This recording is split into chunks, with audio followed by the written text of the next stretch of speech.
지난주 우리 국민들이 경악을 금치 못하는 충격적인 사건이 있었습니다. 정유정이라는 10대 여성이 같은 또래 여성을 무참히 살인하고 또 시신을 토막에서 유기하는 사건이 일어났는데, 택시를 타고 피 묻은 가방을 옮기는 것을 수상히 여긴 택시 기사의 신고로 사건의 전모가 밝혀졌는데, 충격적인 것은 살인의 동기였습니다. 살인의 동기가 뭐였습니까? 그냥 한번 살인해보고 싶어서. 충격적이었죠. 살인의 동기가 어떤 악한 원한이 있다 할지, 무슨 경제적인 이해관계가 있다 할지, 그런 게 아니라 그냥 한번 살인해보고 싶어서. 이게 동기라는 거죠. 얼마나 충격적입니까? 생명을 경시 여기는 이 시대의 사조를 여실히 드러내는 사건의 하나였다 생각이 듭니다. 사람의 생명은 어떤 경우에도 함부로 대해서는 안 됩니다. 이유가 있습니다. 어떤 윤리적인 차원, 도덕적인 차원이 아니라 성경에서는 왜 살인을 죄 중에서 가장 무서운 죄가 되는지 분명하게 말씀하시는 이유가 있습니다. 창세기 9장 6절을 다 같이 한번 읽겠습니다. 창세기 9장 6절 다 같이 읽습니다. 다른 사람의 피를 흘리면 그 사람의 피도 흘릴 것이니 이는 하나님이 자기 형상대로 사함을 지으셨다. 사람을 죽이는, 피를 흘리는 자는 반드시 그 피를 흘릴 것인데, 이유는 하나님이 사람을 자기 형상대로 지켰기 때문에 함부로 사람을 대하지 말아라. 사람의 생명은 어떤 경우에도 너희들이 함부로 대해서는 안 된다. 하나님의 형상, 이미지 오브 갓이 그 사람 안에 있기 때문에 사람은 어떤 경우에도 수단이 되어서는 안 됩니다. 어떤 경우도 목적이 되고 존중받아야 되는. 그래서 십계명에서도 살인을 금하고 있습니다. 살인하지 말아라. 그런데 이 살인의 경우에, 사람을 죽이는 경우에 두 가지 경우가 있을 수 있다는 거죠. 성경에서는 의도된 살인, 계획적인 살인, 정유정같이 어떤 분노에 의해서, 경제적인 다툼에 의해서 치밀하게 계획하고 준비해서 살인하는 경우가 있지만, 반대로 다른 경우에 전혀 예상하지 못하게 불의중에 실수로 사람을 죽인 경우, 그때는 다르게 대해야 된다는 거죠. 오늘 본문에는 아주 독특한 제도 하나가 나오는데, 다른 어디에서도 찾아볼 수 없는 아주 독특한 제도, 도피성 제도라는 겁니다. 무슨 제도? 하나님 여러분들 기억해 놓을 단어가 있어요. 도피성을 만들어라. 도피성을.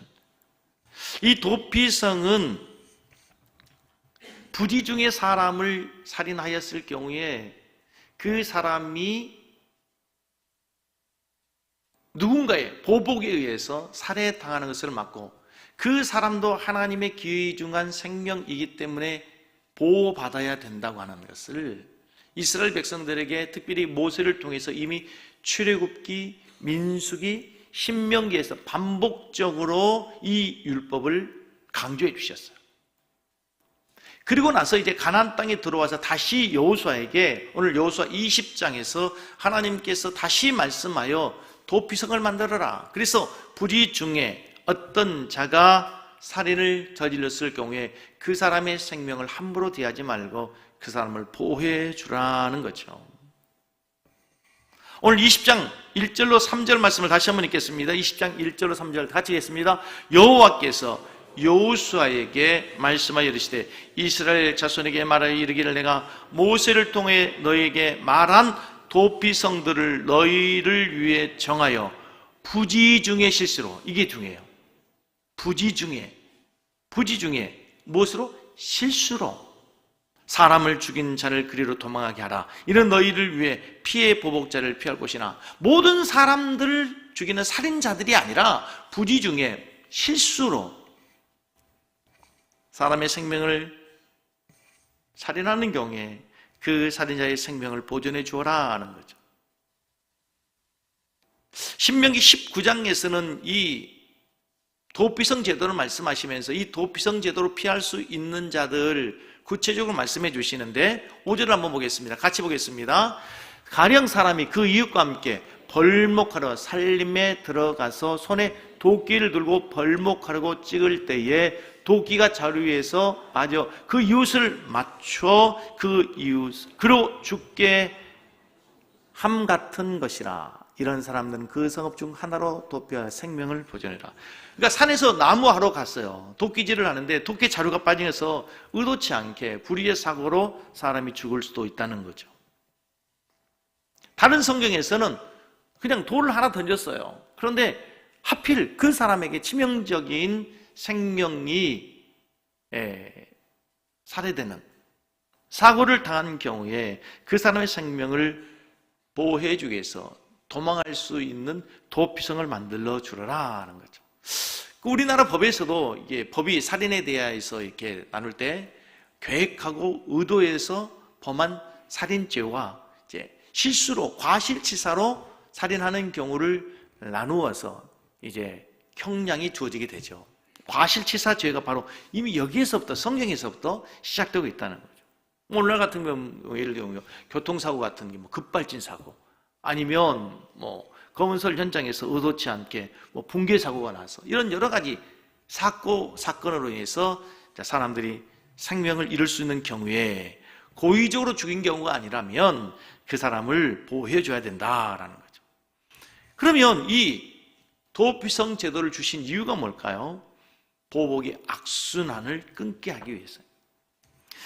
내 가족이, 내 친구가, 내 형제가 억울한 일을 당하면 보복하려고 하는 심리가 누구에게나 있습니다. 그렇죠? 가까운 사람일수록, 아끼는 사람일수록. 그래서 고대 이스라엘 사회에서는 누가 살해당했을 경우에 피해 보복이 허용이 되었어요.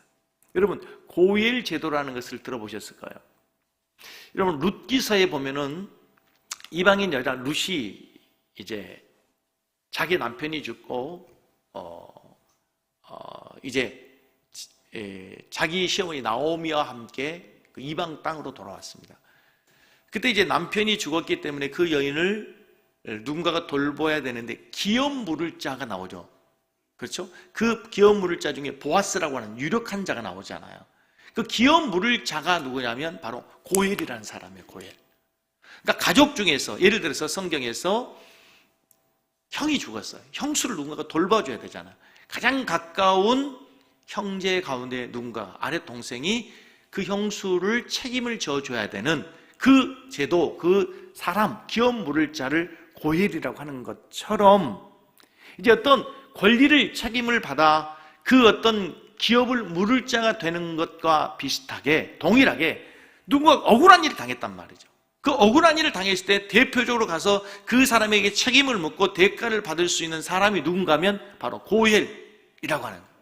그러니까 누군가가 내 형제를 살해했을 때 의도적인 살해했을 때 그 사람에게 책임을 물을 수 있는 사람, 그걸 피해 보복죄라 그런 거예요. 그런데 어떤 경우에 살인 사건이 났을 때 계속해서 악순환적인 피해 보복이 된다면 심각한 문제가 올 수 있잖아요.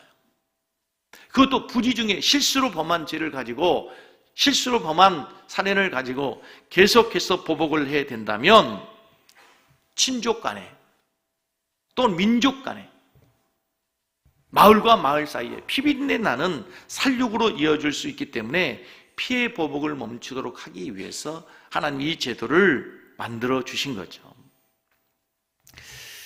이때 당시 구약 시대 당시에 전 세계적으로 가장 앞선 법이 함무라비 법전입니다. 들어보셨죠? 함무라비 법전. 근데 이 함무라비 법전의 내용의 그 법의 정신은 뭐냐면 동태보복법입니다. 이에는 이, 눈에는 눈이라는 거죠. 근데 여러분, 이에는 이, 눈에는 눈. 누군가가 내 눈 하나를 뺐어요. 하나를 다치겠습니다. 그럼 내가 그 사람에게 상대방에 가서 내 눈 하나만 빼게 해야 하나만 빼면 내 분이 풀립니까? 내 눈 하나 빼면 그 사람? 누군가가 내 이빨을 하나를 빼겠습니다. 이에는 이니까 하나만 빼야 되는데 하나만 빼면 분이 풀립니까? 위아래 다 빼야죠. 그게 인간의 보복 심리, 인간의 감정이에요. 인간의 감정. 그런데 하나만 뺐으면 하나만 빼라는 거죠. 너도 하나만 빼라. 그러나 성경에서는 그를 능가하는 하나님의 공의와 하나님의 사랑이 함께 흐르고 있는 위대한 법이 이미 이제 하나님의 말씀을 통해서 주어지게 되는 거예요. 자, 그런데 문제는 모든 사람이 살인을 하고 모든 사람이 도피성으로 피할 수 있는 자들이 아니라 20장 4절로 5절 말씀에 보면은 이런 절차를 거치도록 되어 있어요. 하나님의 법에, 자, 4절 보겠습니다. 이 성읍들 중에 하나에 도피하는 자는 그 성읍에 들어가 문 어귀에 서서 그 성읍의 장로들의 귀에, 누구에게? 그 성읍의 장로들이라는 얘기는 그 성의 제일 어른들, 장로들에게 자기의 사건을 말할 것이요, 그들은 그를 성읍에 받아들여 한 곳을 주어 자기들 중에 거주하게 하고 피해 보복자가 그의 뒤를 따라온다 할지라도 그들은 그 살인자를 그의 손에서 내주지 말지니. 지금 무슨 말씀이냐면 어떤 사람이 살인을 하고 도피성에 도망왔어요. 아무나 들어갈 수 있는 것이 아니라 그 마을 어귀 입구에 사는 누구에게? 장로, 그 마을의 가장 어른에게 가서 사실을 직고해서 그 장로가 들었을 때에 정말 이 사람이 부지 중에 살인을 행한 자라면 그 사람을 복수하기 위해서 누군가가 쫓아와서 그 사람을 복수하려고 할 때, 죽이려고 할 때 그 사람을 어떤 경우에도 뭐 해줘라? 보호해줘라 하는 거죠. 보호해줘라.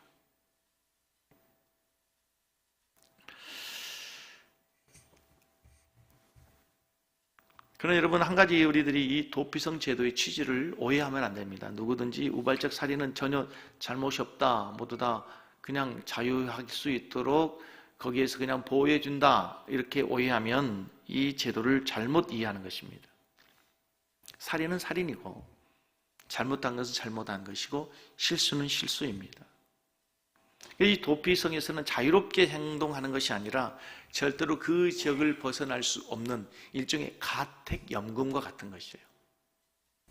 일종의 감옥에 갇혀서 피해 보복자의 보복을 피하면서 근신의 기간을 가는 거죠. 자기의 실수에 대해서, 허물에 대해서 뉘우치고 근신하면서 살아야 되는데, 만약 그 도피성을 조금이라도 벗어나서 그 피해 보복자에게 죽임을 당할 수도 있는 거죠.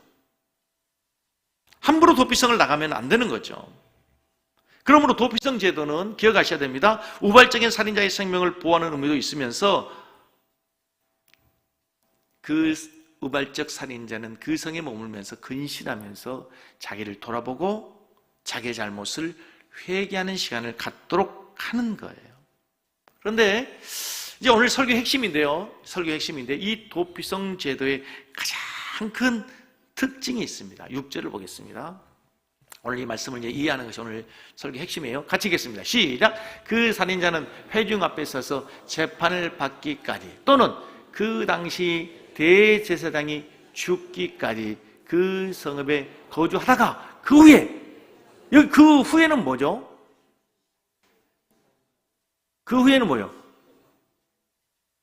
대제사장이 죽고 난 후에, 다시 그걸 기억하고, 그 살인자는 회중 앞에 서서 재판을 받기까지 또는 그 당시 대제사장이 죽기까지 그 성읍에 거주하다가 대제사장이 죽은 후에 그 살인자는 그 성읍, 곧 자기가 도망하여 나온 자기 성읍, 자기 집으로 돌아가나. 그러니까 우리 성경에서는요, 이 도피 생활을 하던 자가 돌아갈 수 있는 경우가 두 가지로 나와 있는 것처럼 보여요. 회중 앞에 서서 재판을 받기까지 또는 대제사장이 죽기까지, 두 가지 경우로 되어 있는데 원어에는 그렇게 되어 있잖아요. 재판을 받고 난 후에 대제사장이 죽으면 그 후에 그 사람은 자기의 고향으로 돌아갈 수 있다, 자기 집으로 돌아갈 수 있다는 거예요. 그러니까 이 사람이 그 도피성을 나와서 자기 집으로 귀향할 수 있는 방법은 딱 한 가지, 뭐예요? 대제사장이 죽으면 그 죄가 사해진다는 거예요. 그 죄가 용서한다는 거예요. 우리말로 죄가 없어진다는 얘기보다 공소시효가 끝이 난다는 거죠.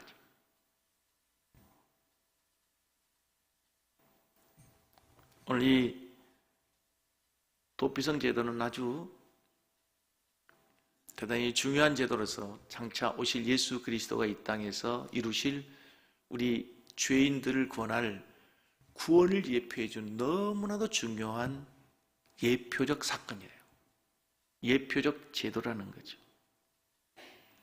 예수님이 십자가에서 대속의 피를 흘리시고 죽이심으로 우리의 모든 죄를 용서하여 이제 우리가 자유의 몸이 될 수 있다고 하는 사실을 예표해 주는 예표적 사건이에요.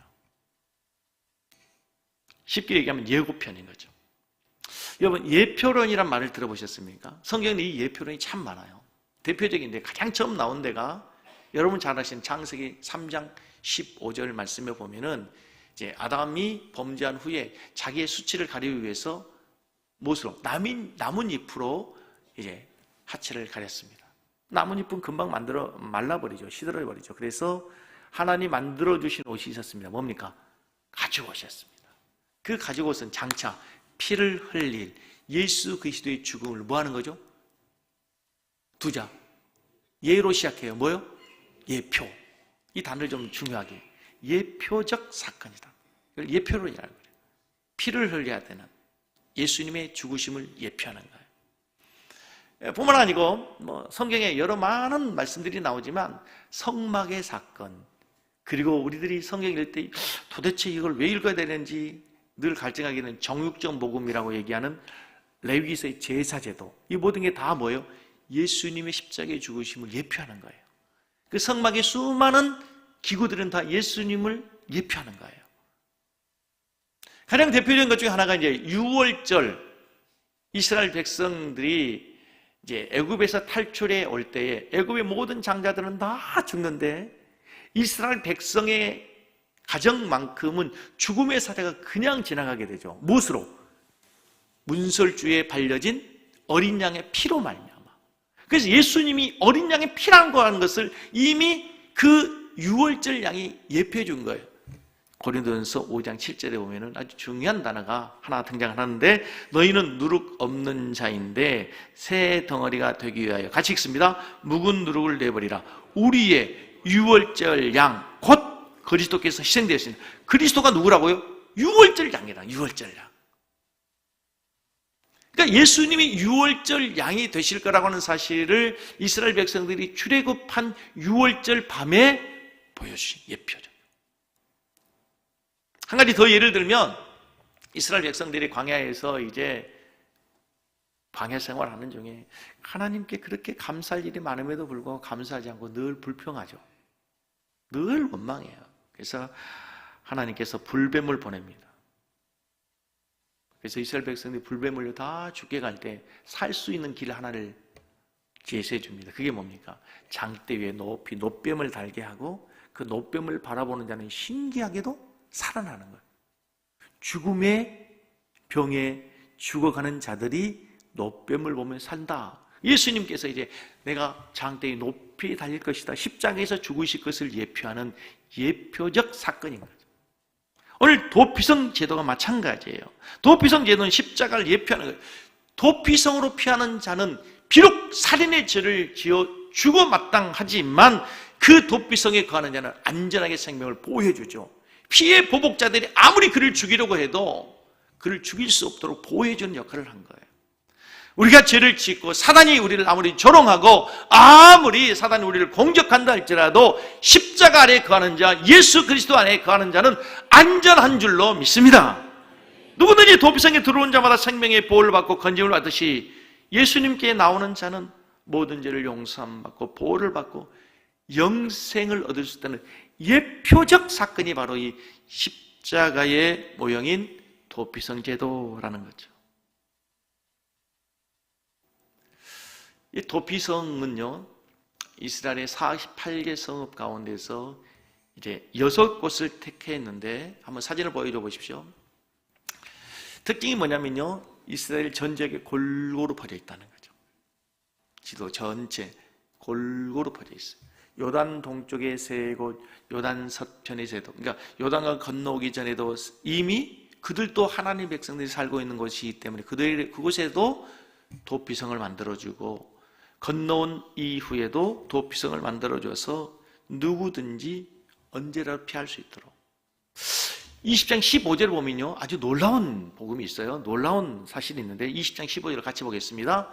이 6성읍은 이스라엘 자손과 타국인과 이스라엘 중에 우고하는 자의 도피성이 되려니 그 위에 이스라엘 자손과 타국인과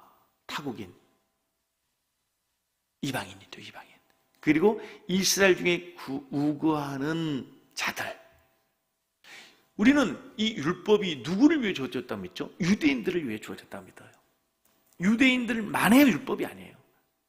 유대인들만의 구원으로 국한된 거 아니란 말이에요. 그런데 유대인들은 선민의식을 너무 강조한 나머지 아브라함의 후손인 자기들에게만 이 율법이 해당된다고 생각했어요. 그런데 보십시오. 이 도피성 제도에 피할 수 있는 자들은 유대인만이 아니에요. 타국인들도, 이방인들도, 외국에서 이 지역을 지나다가 혹시 부지 중에 살해를 행한 자들도, 타국인도 도피성에 피해서 안전하게 생명을 보호받을 수 있다라고 하는 것이죠. 그러므로 구원이란 이미 구약 시대부터 유대인이나 헬라인이나 이방인이나 누구라도, 그렇죠? 신학적인 단어로 보면 유대인이나 헬라인이나 이방이나 땅끝까지 이런 모든 족속, 모든 민족들도 다 이 도피성에 피해서 예수 그리스도로 말미암아 인종에 상관없이, 피부에 상관없이, 나이에 상관없이, 직업에 상관없이 빈부귀천을 막론하고 누구나 다 이곳에 피하면 구원을 받게 되는 하나님 은혜가 임한다는 사실 믿으시기 바랍니다. 보십시오. 얼마나 이 도피성 제도가 예수님의 십자가를 정확하게 예표해 주는지 보십시오. 도피성에서 나가 자유하게 될 수 있는 조건이 딱 한 가지였죠. 대제사장이 죽어야 되죠. 그렇죠. 대제사장이 죽어야 돼요. 우리의 대제사장이 누굽니까?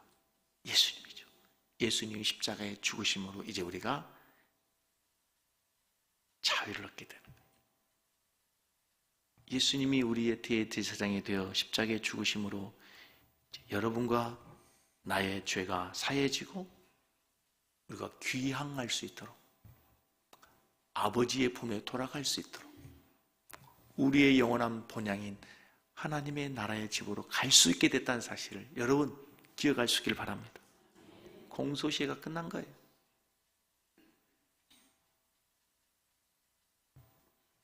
예수 그리스도를 믿고 예수 그리스도를 영접하고 하나님의 자녀된 자들에게 주시는 하나님의 놀라운 축복의 선물이 바로 자유라는 거예요. 자유. 그러나 아직도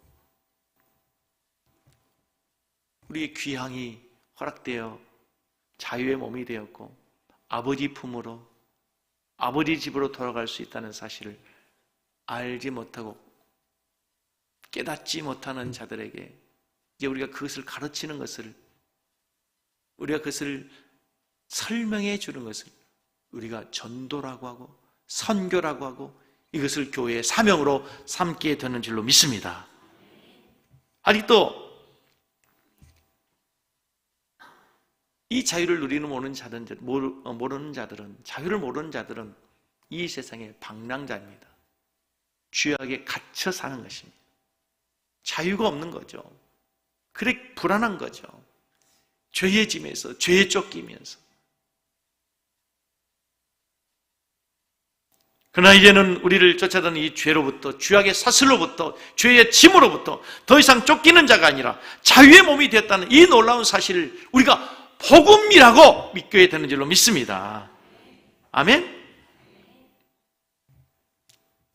그렇다면 이제 이 시대에 우리의 도피성은 어디입니까? 예수 그리스도 우리의 도피성은 이제 송산 그리스도의 근방에 있는 모든 사람들에게는 우리 섬기는 교회가 도피성이 되기를 간절히 소원합니다. 교회가 도피성이 되어야 됩니다. 이 시대에 방황하는 수많은 사람들,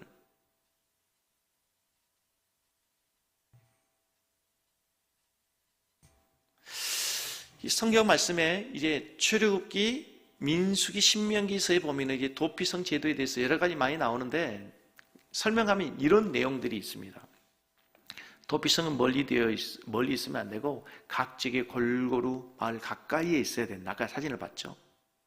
두 번째는요, 모든 사람이 어디서라도 볼 수 있도록 높은 곳에 둬야 됩니다. 생각해보세요. 도피성을 만들었는데 저 산쪽 깊은 골짜기 어디 숨겨져 있다면 찾아갈 수 없잖아요. 산 높은 곳에 만들어서 누구라도 볼 수 있도록 해라. 그리고 그 도피성을 가는 그런 길을 늘 넓게 잘 닦아서 편히 갈 수 있도록 해줘라. 그리고 그 길이 어디로 가는지 방향을 모를 수 있으니까 곳곳에 표지판을 만들어서 잘못된 길로 가지 않도록, 잘못된 길로 가다가 피해 보복자를 만나 살해당하지 않도록 편말을 만들어줘라. 무슨 말씀입니까?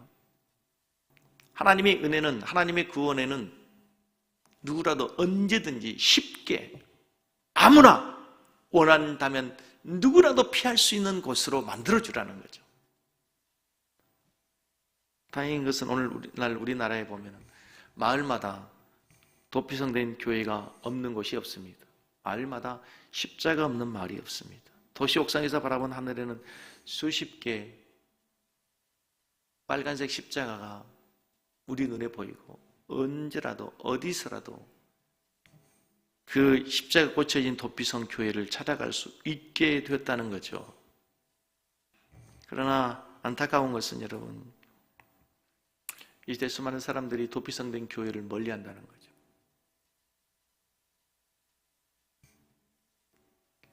교회의 대사회적 불용적 이미지로 인해서, 나쁜 이미지 때문에, 사회적 분위기 때문에 이 시대의 도피성 교회가 점점 멀어져 가고 있다는 거예요. 우리 마을 근처에, 우리 집 옆에 모든 사람들이 가까이 도피성이 있음에도 불구하고 그 도피성을 거부한다는 거예요. 더 안타까운 것은 성도들의 삶에서도 이 도피성을 가까이 하지 않는다는 거예요. 여러분, 한국교회 초대교회에 보면은요, 초대교회 당시도 그랬고요, 성경의 초대교회 당시도 그랬고, 우리나라 초대교회 당시에도 그랬고요, 예수 믿고 구원받은 하나님의 성도들은 교회를 도피성 삼아 늘 날마다 모이기를 힘썼습니다. 그렇죠? 날마다 모이기를 힘썼어요. 새벽마다 저녁마다 모이기를 힘쓰고, 수요예배, 금요일 철야배도, 주일 오후에도, 구역예배, 셀예배에도, 예? 은혜 받으면 하나님의 교회를 도피성 삼아 그렇게 찾게 됐어요. 문제 있을 때마다 교회에 찾아와서 정말 도피성된 교회에서 하나님의 은혜를 구하고 하나님의 은혜의 옷자락을 붙잡았어요. 그러나 오늘날 많은 성도들이 도피성된 교회를 얼마나 과연 가까이 하고 있는지, 도피성으로 우리의 문제들을 만날 때 피하는 성도들이 얼마나 되는지. 여러분, 도피성이 여러분의 마음에서 점점 멀어지는 것이 아니라 여러분의 마음에서 점점점 더 가까워질 수 있는 은혜가 있기를 주의 이름으로 축복합니다. 이 시대의 도피성은 예수 그리스도이고, 그 예수 그리스도를 믿는 성도들이 모인 교회가 우리의 도피성이라는 거예요. 이제 이 도피성에 피어온 모든 자들은 세상의 여러 가지 많은 아픔으로부터, 환난으로부터, 죄로부터 이 도피성을 피해온 거예요. 그러므로 이 교회에 모여있는 우리 모든 성도들은 서로를 위로하고 격려하고 세워주고 치료해주고 연약한 자들을 붙들어주는 하나님의 은혜의 공동체가 되어야 될 줄로 믿습니다. 여러분 기억하십시오. 교회라고 하는 도피성들은 의인이 모인 것이 아닙니다. 죄인들이 모인 것입니다. 나 교회가 그럴 줄 몰랐어. 뭘 모릅니까? 교회는 죄인들이 모이는 것인데. 여러분 오해하지 마십시오. 교회를 의인들이 모인 것이 아닙니다. 교회는 진짜 누가 모인 거예요? 도피성으로 피한 죄인들이 모인 것이에요. 이곳에서 여러분 죄를 들춰내기 시작하면요, 죄 없는 자 누가 있겠어요? 여러분? 우리 섬기는 교회는 도피성에서 정말 허물을 덮어주고 감싸주고 안아주고 품어주고 위로해주고 치료해주고, 아멘은 언제 하실 겁니까? 할렐루야! 우리 교회는 그런 교회, 도피성 되기를 주의 이름으로 간절히 축복합니다. 여러분, 그놈의 교회는 여러 가지 문제가 있을 수 있지만, 그러나 도피성은 예수님의 피로 자유함을 받은 것이에요. 자유함을 받은 것. 너무 죄책감으로 힘들어하고 고통스러워하고 억눌러 있지 마십시오, 여러분. 예수님 우리의 도피성 되시나라는 말씀에는 이제는 교회가 이 시대에 도피성 역할을 해야 된다고 하는 거죠. 그 한국 교회 역사들을 보면은요, 정말 어려운 자들, 병든 자들, 환난 당하는 자들, 문제 있는 자들이 교회 와서 정말 하나님 은혜로 해결되고 그래서 승리하고 간증하는 많은 이야기들이 있습니다. 그런 이야기들을 만들어내는 교회가 돼야 되고요. 또 실제로 외국에서 미국이나 이런 이민자들은 교회를 중심으로 모든 생활들이 이루어지게 됐습니다. 교회에 와야 서로의 어떤 정보들 공유하고 서로 도와주고, 그래서 교회로 이민 가면 다 모여들게 돼요. 진짜 교회는 도피성이었어요. 도피성. 미국에 있는 학생들이 주일날이면 교회로 다 모입니다. 이유가 있습니다. 모인 이유가 뭔지 아세요? 말씀을 듣기보다도 한국 음식 먹기 위해서. 햄버거만 먹다가, 누구 얘기냐면 우리 지금 큰딸 이야기입니다. 맨날 햄버거만 먹어야 되는데 그 교회에 가면 김치 있고 된장이 있고 한국 밥을 먹을 수 있잖아요. 그 도피성 삼아 교회를 가는 거예요. 오늘도 우리 교회가 도피성 되어서 여러분, 육적으로 가난한 자들, 영적으로 굶주린 자들이 와서 배부르고 힘을 얻고 새 힘을 얻고 돌아가는 교회 되기를 원합니다. 또 우리 교회가, 이 시대의 교회들이, 한국 교회들이 도피성 역할을 해야 될 많은 역할들이 있는 중에 이주민들, 외국인 노동자들, 근로자들, 그렇죠? 그분들이 또 이제 교회 와서 또 그분들을 위한 특수 사역하는 많은 분들이 있어요. 그런 역할들을 감당하는 교회도 많아져야 돼요. 농촌에 가면은 이제 시집온 젊은 세대들이 대부분 다 외국인들이지 않습니까? 또 그들도 품어주고 그들에게도 복음을 전하는, 그들의 피난처가 되는 도피성이 교회가 돼야 되는, 교회 갈 일이 보면, 그러고 보면 교회 갈 일이 너무너무 많아지는 거죠. 자, 말씀을 정리해 보면요, 여러분, 예수님이 우리의 도피성이고 교회가 우리의 도피성인 것을 알고 정말 하나님을 도피성으로 삼았던 최고의 사람이 다윗입니다. 여러분, 다윗의 인생을 우리들이 이미 잘 알고 있는 것처럼 다윗처럼 함락한 생활을 살고 도망자의 삶을 살고 외롭고 고독한 삶을 살았던 사람이 없습니다. 다윗은 정말 고독한 인생을 길게 산 사람이에요. 다윗은 젊어서부터 사울에게 쫓겨서 광야에서 동굴 속으로 피해 다니면서 얼마나 많은 어려움과 고통을 겪습니까? 늙어서도 다윗은 압살롬의 반역으로 왕궁을 버리고 자기 아들이 아버지를 수치심으로 모욕하기 위해서 백주 대낮에 지붕에서 아버지의 여인들을 겁탈하고 수치를 주는 엄청난 모욕을 당하게 됩니다. 그 어려운 순간마다 다윗이 하나님을 향해서 고백했던 시들이 시편에 수없이 많습니다. 여러분, 시편들을 보면서 가장 많이 다윗이 고백하는 하나님은 어떤 분이십니까? 하나님은 나의 피난처시요, 나의 힘이시요, 요새시요, 바위시요, 환난 중에 큰 도움이시라. 시편 46편 1편을 다 같이 읽습니다. 하나님 우리의 피난처시요 힘이시니 환난 중에 큰 도움이시라. 여기뿐만 아니라 내가 하나님의 은혜 날개 아래 피하나이다. 하나님이 나의 보호자가 되셨나이다. 내가 주님을 의지하나이다. 여호와는 나의 목자이십니다. 하나님은 나의 피난처이십니다. 나의 요새십니다. 얼마나 많은 곳에서 다윗은 하나님을 피난처로 고백하고 있는지 모릅니다. 특별히 다윗이 사울을 피해 아둘람 굴에 피했을 때 어떤 사람들이 몰려와 있는지 사무엘상 22장 1절로 2절이 잘 기록되어 있어요.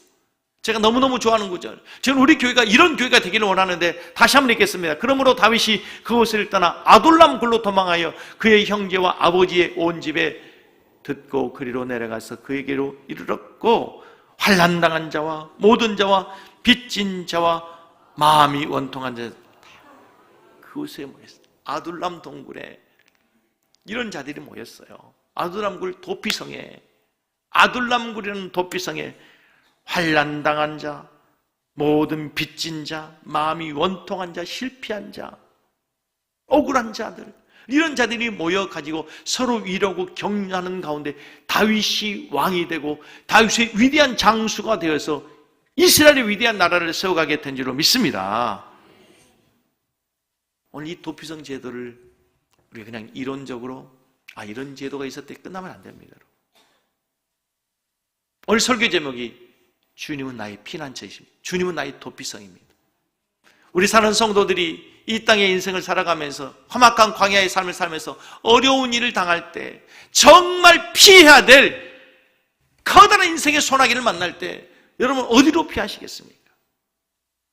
어디로 피하시겠어요? 우리 교회가 여러분의 인생의 피난처, 도피성이 되기를 원합니다. 여러분의 삶에 늘 통해 가시는 그 하나님을 도피성 삼아서 그 하나님 안에서 은혜의 날개 아래서 여러분 앞에 당치는 그 풍랑도 견뎌내시고 태풍도 이겨내시고 하나님의 은혜의 날개에서 평안한 쉼도 누리시는 우리 모든 성도들 되기를 주의 이름으로 간절히 축복합니다. 아멘.